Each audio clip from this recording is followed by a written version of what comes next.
ازاي اتغير وارتب حياتي من غير ما اتشتت؟ لو انت بتحاول تبدأ وتتغير وتلاقي نفسك عطلت تاني، ده ما بيحصلش لانك فاشل.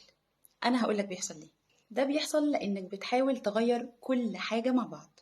اقف مع نفسك لحظة واسأل نفسك، ايه الحاجة الواحدة اللي لو غيرتها حياتي فعلا هتتغير وهتفرق؟ عايزة اسألك، ايه اكتر حاجة وجعاك ومحتاج فعلا انك تبدأ بيها؟ حاجة بتأثر على حياتك، على علاقاتك، على جسمك، على شكلك او على شغلك، ولو بدأت بيها فعلا هتحس بفرق، والفرق ده هو اللي هيديك الطاقة انك تكمل في تغيير باقي الحاجات اللي انت محتاج تغيرها. وانا عايزة افكرك ان التغيير ممكن فعلا يبدأ بحاجة واحدة بس. التغيير مش لازم يبقى بكمية، ومش لازم كل حاجة في حياتك تتغير مرة واحدة في شهر، بس ابدأ. اكتبولي في التعليقات ايه الحاجة الواحدة اللي لو طلبت منك تبدأ بيها النهاردة عشان تتغير هتختارها.